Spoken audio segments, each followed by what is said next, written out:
very important to go over the resource material. And I also think it's very important that the people we elect have a huge seat at that table. So this is called Me, Earl, and the Dying Girl. And again, I apologize. Earl can be sort of profane sometimes, actually mellow, a lot of since his high school days, believe it or not. Back in middle school, he would have asked this in a much more violent and horrible way.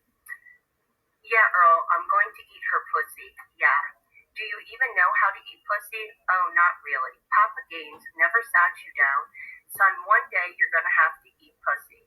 No, but he did teach me how to eat a butthole. And it just continues to go. And as you can see, I read the whole book, but I have, the papers in there. Now, the other book, what was the name of that one? This is called Me, Earl, and the Dying Girl. And you can find this in the catalog. And this is 10-year-olds, okay? The other thing is with this, it's about a girl that has cancer, and she ends up sleeping with him. That's what it's all about. Okay, this is called It Is Perfectly Normal. This was just revised to put the LGBTQ in it. Basically, do it real fast. There is talking about LGBTQ. It shows men having sex, butt sex. It shows women having sex. It also talks about if you don't support the LGBTQ, suicide. It also talks about if you get pregnant, you can use the Plan B. It doesn't say anything about if you use Plan B as, a way to have an abortion that you could, later on not have kids. There's a lot of things that it's definitely indoctrinating children on one side of the thing. So that is another thing. This is in our library. This is actually in the middle schools. All Boys Aren't Blue. Another one that's in our libraries. Let me just get to the part. There's so many books in here. He reached his hand down and pulled out my dick. He quickly went and started giving me head. I sat back and enjoyed it as you could tell, he was too. He was also definitely experiencing what I was doing because he went to work quite quickly. He then came up and asked me if I wanted to go down on him, and I said, sure. I began, and he said, watch your teeth. I don't want you to let me know what I was experiencing. So I slowly slowed down, took my time, and quickly got into the rhythm of things, and it keeps going on like that. This book right here, they turned it into a movie. This is about a dog that watches his owners have sex and stuff like that. So this is kind of teetering on the lines of bestiality. Another one, this book, we have been told by many kids in the class, this is not in the card catalog, but this is in teachers' libraries. And this was Perfectly Normal a couple years ago that doesn't have the LGBTQ stuff in it. The Black Flamingo, another book, the same, basically the same. And The Girl from the Sea, the same thing. Okay. A lot of this stuff is very disturbing. Just for me to read, the images I'm getting in my head. We talk about all the time about the kids' anxieties. I'm sorry, your time's up. Okay, just real quick. We talk about the kids' anxieties and their fears and stuff. Trash in, trash out. Thank you. Thank you. Thank you so much. Good evening. I wanted to comment about Policy 109. I just want to make sure that we're getting adequate time for our solicitor to review and evaluate that before we send it to the full board. I want to make sure that we are avoiding overreach or censorship that could expose the district to more lawsuits.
Good evening, guys. How are we doing? Welcome. Well, first of all, Kelly, before I get into the books that I brought, I would like to thank you for everything you've done. And just like John Cobb said, I sit here tonight and we wonder why our schools have the problems we do with the bullying, the drugs, and I look at the parents, can't even stand. Abby and I don't see eye to eye. I stood. A lot of people and I stood. So I stood. Oh, you stood for me. I get it. I apologize. yeah. So I just wanted to say thank you, and I wanted to give you some advice. I would run as fast as you could because the parents, if they don't change at home, nothing's going to change. So, and we saw a good example of that. We have shirts on that say "Bye, Felicia." How old are we? I'm 61, so I don't know about the rest of everybody. But so I would like to do some reading for you guys tonight. And this is called All Boys Aren't Blue. And I have 2 books, so I'm just going to kind of hit them up a little bit, okay? He reached his hand down and pulled out my DICK. He quickly went to giving me head. I just sat back and enjoyed it, as I could tell he was too. He was also definitely experienced in what he was doing because he went to work quite confidently. He then came up and asked if I wanted to try on him. I said sure. I began and he said, "Watch your teeth." I didn't want to let him know I was inexperienced. So I slowed down and took my time and quickly got into a good rhythm. He didn't know I was a virgin and I did my best to act dominant like my favorite porn star. I was an actor and this was my movie. There was much excitement running through my body. This was much more than losing my virginity. For once, I was consenting to the sexual satisfaction of my body. This moment also confirmed that sex could look how I wanted it to. And then it could be passionate and kind, but mostly importantly, fun and satisfying. His body felt great in my mouth. I came up after a while. No, I don't have to. It actually gets worse, but okay. This is All Boys Aren't Blue. Okay, can I move to my next one then? Okay, guys. This is, yeah, and I don't have to read it all, guys. Okay, so this is Looking for Alaska. This is in Redland, and this is in Cedar Cliff. We don't have a challenge on that one, do we? I don't know. Mariana, she'll be talking about next. Okay. Sorry guys, this is really small. So, have you ever gotten a blowjob? I've never given one, she answered, her little voice dripping with seduction. It was so brazen. I thought I would explode. I never thought I hold on guys. I never thought I would mean from Alaska hearing that stuff was one thing, but to hear her sweet little Roman voice go so sexy all of a sudden. No, I said, I have never think I want to, I said, and she kissed a little more, and then with me, it was so small I can hardly see it. Okay, let me get back here. The Brandy Bunch watching Marsha up to her and pulled out her penis. Wow, she said. What? She looked up at me but didn't move her face away from my penis. It was weird. What do you mean weird? Just big, I guess. I could live without all those kind of statements. And waited, and we were both very still. She did not move a muscle in her body, and I did not move a muscle in mine. I knew at this point something else was supposed to happen. And that just... Mrs. Spangler, your time is up. Okay, guys, and that is Looking for Alaska.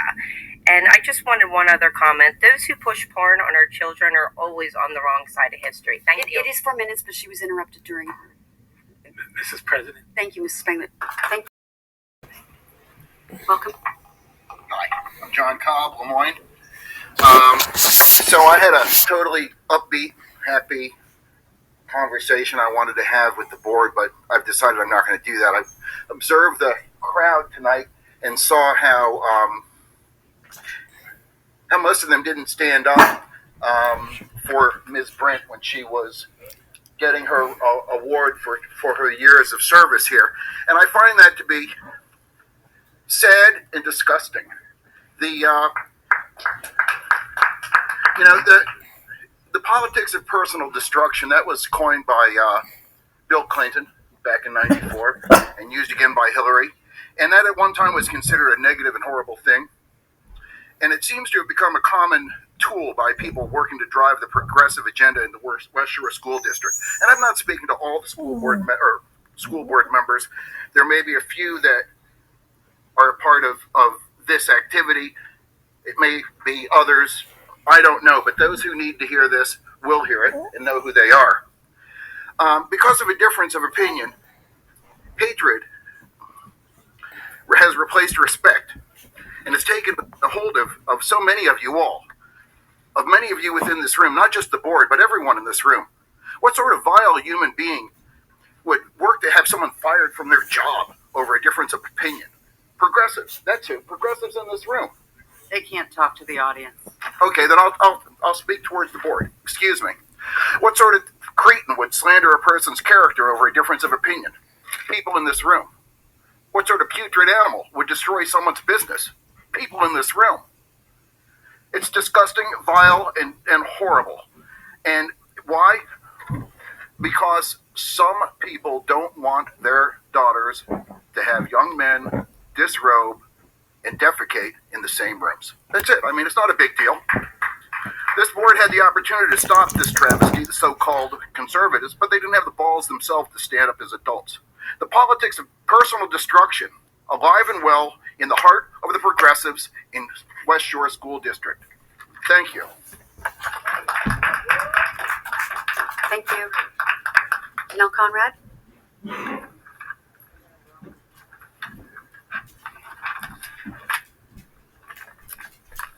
Hello. Welcome. I was going through this list of itemized items, and there's a few things that I want to call out. One of them is a trash can battery for $340. Another one is trash can for $308. A squeegee for $188. I have a few things I want to discuss. I wanted to comment on Mr. Guswaite's comment that he made last week on a communal sink in the middle school. I find that quite disgusting as a female, that a week out of every 4 weeks we are on our periods, and washing a mess in front of boys is appalling to any female. That's true.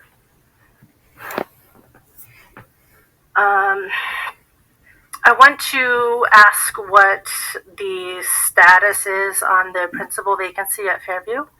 I had not heard what that status was.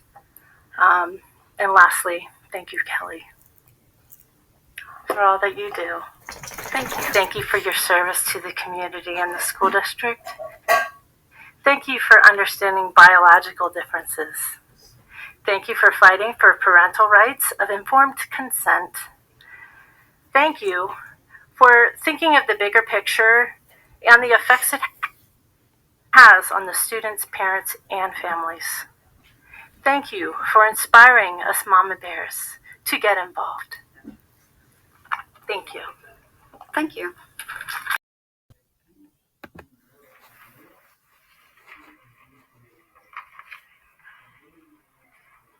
Welcome. Unlike many people in this room, I don't come up here just to hear myself talk. I'm here because as many parents and taxpayers, we should be asking these questions. We deserve to be involved in the decisions being made, the curriculum being taught, the spending being approved, and the priorities being set with our money. Over the last 2 times I've spoken at board meetings, I've had countless community members reach out with the same concerns. These are not isolated worries. They are shared by many taxpayers in the district. And because of that, I would ask that these concerns be addressed openly and directly. We are now discussing an $8 million pool renovation and a $73 million renovation for Allen Middle School that was originally projected at $60 million in the fall of 2024. This was recalled by Mrs. Brent during the last board meeting and misinformed by another board member that it was $65 million. It was indeed $60 million. That is a $13 million increase. I'm going to say that one more time. That is a $73 million renovation project. Let me remind everyone the cost to build Old Trail and Fairview Intermediate Schools was approximately $44 million each. We have already had these two brand new schools, yet we're preparing to spend $73 million on a building that serves roughly 700 students per year at a cost of $70,000 per student. Before approving this, the public deserves to know, how much will our taxes rise to fund it? Where is this money coming from, and how does it impact every taxpayer in this room and in this district? My husband is a contractor by trade, and we built our home from the ground up.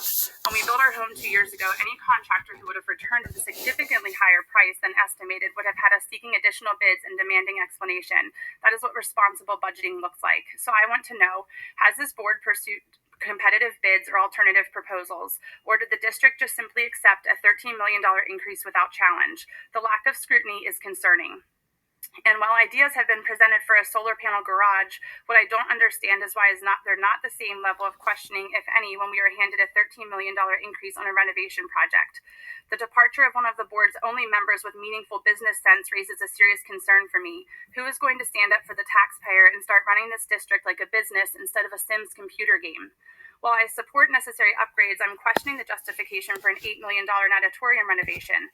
My child uses that pool for 1 week every other year. A fair question is this project truly benefiting the entire community or only a select portion of it? When we're talking about $81 million in total spending, the entire taxpayer base should see value in that investment. As a taxpayer, I want to know how will these decisions affect my taxes. We deserve detailed, honest answers, actual numbers, not general statements.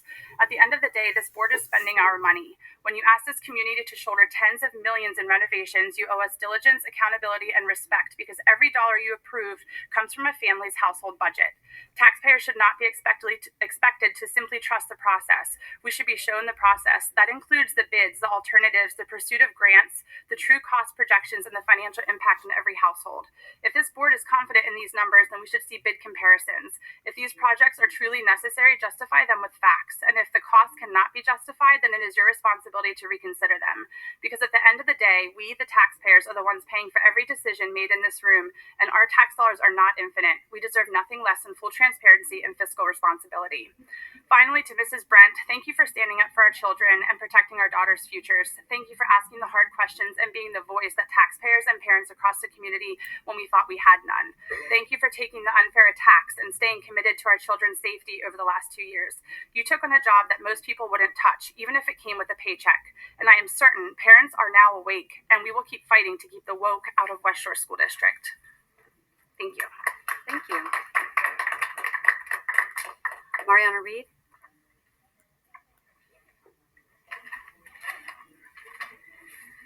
Mr. Argott, will you give this to Ms. Cox? Mrs. Cox? Thank you. Okay, so tonight I stand before you not to entertain fiction, but to confront it. There's a narrative circulating crafted by certain board members that claims that no inappropriate books in our schools were ever challenged. That's false. That's fiction. And it's time we call it for what it is, a deliberate attempt to rewrite history. Mrs. Cox, if you will look at that folder, look at the date, and look at the who I also carbon copy to it. I carbon copy these people on purpose so that they say nobody could ever say they didn't receive it.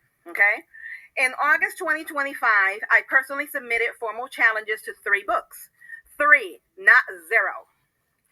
I started with 3 intentionally to observe whether the process will be honored or ignored. And what happened? Silence, deflection, and now denial. The very individuals who now claim no challenges were made are the same ones who accuse Mrs. Kelly Brent of lacking transparency. The irony is staggering. Let's be clear. There was never a lack of transparency from Mrs. Brent. What there was, and still is a coordinated effort to undermine her. We saw that tonight. Not just by agenda-driven parents and community members, not just by administrators, but by veteran board members, one of whom is retiring tonight. To Mrs. Brent, job well done. You became a mama bear to the conservative board. You were willing to undertake any attack to protect them. You were targeted because you exposed the darkness. You pull back the curtain on the chicanery, the manipulation, and the hidden agendas that have plagued this board and this administration. And when truth threatens power, power retaliates. They didn't silence you, they revealed themselves. You did an incredible job. You stood firm when it would have been easier to fold. You chose transparency over comfort, integrity over popularity, and truth over the spin. And for that, the parents and the children of the West Shore School District owe you a debt of gratitude. We thank you, we honor you, and we love you. May God bless your future endeavors. I have a message from one of my sons, from Caleb. He said, thank you. Okay. Thank you for that talk that you gave him in civics. Oh, sure. He is now a voter, and I'm proud to say that he voted the right way. And he said that you are a blessing. To the community, I offer this reminder from Thomas Jefferson. The government you will elect is the government you deserve. If you want better, we must make demands better. If we want truth, we must defend it. And if we want accountability, we must show up again and again until the fiction is replaced with facts. In reference to the challenges that I gave Mrs. Cox, if she would see the date that was submitted in August, I also carbon copy to avoid people saying that they never received it. I also carbon copy Dawn Kiefer and Sean McCormick. And I have the email from Mr. Gay acknowledging receipt. To this day, crickets. So, Mrs. Brent, you know what? You're a blessing. They don't know what they lost. God bless. Thank you.